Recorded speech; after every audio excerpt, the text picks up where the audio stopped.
LNK populiarus žiūrimas kanalas, galbūt mažiau populiarėjantis, bet vis tik tai žiūrimas. Šitoje Gaivenio laidoje yra daug momentų, kuriuose yra tiesiog naglai jums meluojama, žiūrint tiesiai į akis. Šitos melus mes pabandysim paanalizuoti, pabandysim demaskuoti tos žmonės, kurie kalba, dalyvauja laidoje, kas jie per asmenys tokie. Ir per tai gal labiau suvoksim, kokią funkciją atlieka televizija. Pabandykim pasižiūrėti. Pirmas etapas būtų Gaivenis kalbės, apeliuodamas į jūsų jausmus, bet ne į jūsų loginį mąstymą. Sveiki, malonu, kad esate.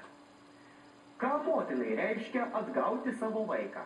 Kažkada per vieną dieną užvaldytą ir laikytą įkaitę įtūžusios minios rankose. Ką reiškia apkabinti dukrą, savą, nesvetimą, ir iš jaudulio virpančiomis lūpomis tarti viltingus žodžius? Nuo šiol mūsų niekas neišskirs. Kaip matote, jisai žaidžia jūsų jausmais. Viskas akcentuojama tik tai į jausmus. Ar garliavos beprotybei šiandien užkirstas kelias? Ar pati aukščiausia šalies valdžia, visaip troškusi išsaugoti mažametę, susikompromitavusios teisėjos Neringos Venckienės rankose, jau galutinai kapituliavo? Panaudojamas melas. Neringa Venckienė per visą šitą laiką buvo labai puldinėjama viskiais būdais, bet iki šiol prie jos nebuvo suradę, kaip prisikabinti. Tai yra švarus žmogus, padorus žmogus, dirbantis sąžiningai ir nerado, kurioje vietoje prie jos prisikabinti. Jinai šiaip jau būtų jau seniai išliekusi iš darbo. Taigi čia buvo panaudotas melas, šmeižtas, o jisai ją įvardino susikompromitavusią teisėją.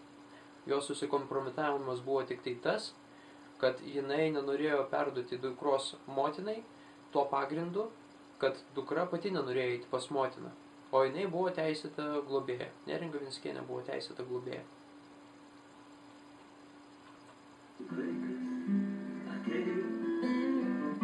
Išskleisti sparnus, bet niekas nesakė. Už rankos tavęs. Gyvenu kiekvieną dieną minutę su ta, kad dukra pagaliau grįžtų pas mane. Jūs neįsivaizduojat, ką man reiškia, aš praeitus metus nebuvau su šventės su dukrelėmis. 5 metai buvo gimtadienis, aš negalėjau su ja būti. Dabar vėl šventės, aš vėl negaliu būti savo dukrytė. Kai visi džiaugiasi, kaip per televizorių rodo. Stankūnaitė nelabai sekasi verkti kažkodėl. Jūs pamatysite, tu jau jinai vienoje vietoje bandys paverkti, bet jai neišeis. Tačiau šitos laidos pabaigoje bus parodyta, kaip jinai verkia, tačiau nebus garso. Garsas bus nuimtas, nes matomai iš garso girdėtume, kad nelabai įtikinamai verkia. Kai visi džiaugiasi, kaip per televizorių rodo, sutikime šventas kalėdas savo šeimoje, sutikime bendrai kartu. O aš šiai dienai neturiu nei sesers. Negaliu su savo tėvais susitikti, nes jiems gresia pavojus, jeigu tik aš su jais susitikčiau. Nes automatiškai gali pasikesinti ir juos. Iš manęs yra atimta dukra. Man jau niekas nebemėla šitam gyvenimą, kai nėra dukra šalia mane. Sodai pražydė, šlama klevai. Matot, žaidžiama jūsų jausmais. Šlama klevai, o žaidžiama jūsų jausmais. Srodos tik vakar pasodinti daigai. Sodai pražydė, šlama klevai. Dabar kas šitas dainininkas yra? Šitas dainininkas yra misteris Arkadijus Vinokuras. Trumpai, jisai yra pedagogas, žurnalistas, rašytojas, dar jisai yra ir klounas beje. Jo yra nedidelė čia biografija sutrumpinta. Jisai išvyko gyventi į Izraelį 75 metais, 76 metais gyveno Švedijoje, 78-79 metais tarnavo Izraelio gynybos pajėgose, 80 metais tapo Švedijos piliečiu, nuo 1991 metų Lietuvos informacinio centro Stokholme vienas iš įkūrėjų, kaip radio ir televizijos žurnalistas, dalyvauja tarptautiniuose aukščiausio lygio susitikimuose ir konferencijose. O čia dabar įsidėmėkit, atkreipkite dėmesį. Skaito paskaitas apie neverbalinę komunikaciją Lietuvoje ir Švedijoje. Tai greičiausiai eina kalba apie neurolingvistinį programavimą, bet tą reikėtų pasitikslinti. Čia yra ganėtinai svarbus momentas, nes jeigu eina kalba apie neurolingvistinį programavimą, tai čia yra metodas valdyti žmogų, pralaužiant jo savisaugos tos barjerus. Tai yra kritinį mąstymą, ne? Aplenkiant va šitą kliūtį, galima įsiskverbti žmogaus sąmonę per jo pasąmonę. Galima įteikti vienokius arba kitokius įsitikinimus žmogui. Taip, galima žmogų įtikinti. 2002 metais Lietuvos prezidento dekretų už nuopelnus Lietuvai išimties tvarka suteikta Lietuvos pilietybė. Ir va šitas dainininkas yra parašęs keletą knygų, keletą straipsnių Lietuvos rytą. Pagal jo paties žodžius galima spręsti apie jį kaip ir žmogų, kas jisai toks yra. Taip, vyro drąsa. 2010 m. sausio 27 dienos straipsnis. Ištrauka. Pagalvojau, kad ta mintis su fotoaparatu kaip medžioklės įrankiu visai nieko. Rezultatas pritrenkiantis. Jai miegant antklodė nuslydo nuo skaičiai baltos šalunies, kiek atidengdama beplaukės apatinės lūpas. Pridedu fotoaparatą prie akies, artinu vaizdą, o gal pats linkstu prie jos, matau kiekvieną glotniai skustos odos milimetrą. Pirštas pats nuspaudžia mygtuką, patraukiu į šalį fotoaparatą, tik toks ir beliko atstumas. Nesusivaldęs sudrėkinęs liežuvį, atsargiai lėtai lyšteliu. Ji pridėjusi plaštaką prie pilvo, nučiuožė ją žemyn, pridengė sulenkusi kelius, vis dar miegantį pasisuka ant šono. Kaip matom, jis su pasigardžiavimu aprašo savo seksualinius išgyvenimus, juos labai sureikšmina, o tai nurodo apie instinktyvaus ir gyvuliško prado dominavimo jo asmenybėje.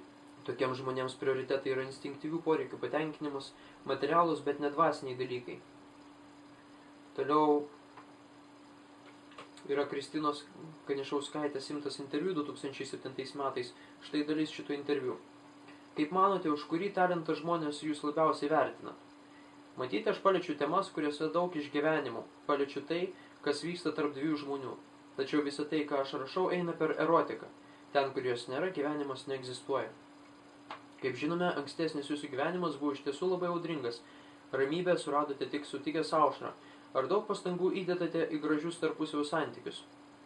Lengviausia užtrenkti namų duris, nueiti į svingerių klubą. Taip, esu visą tai daręs, kai buvau vienas. Čia lengviausias kelias.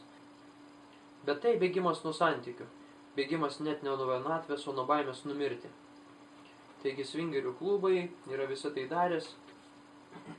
Štai staiga stojo prieš didžiąją Lietuvos dalį, netikinčią, kad Stankūnaitė nebuvo sąvadautoja. Taigi, kokią jisai riziką prisėmė didelę. Jisai iš tikrųjų labai drąsus žmogus, jeigu jisai taip prieš praktiškai visą Lietuvą stoja.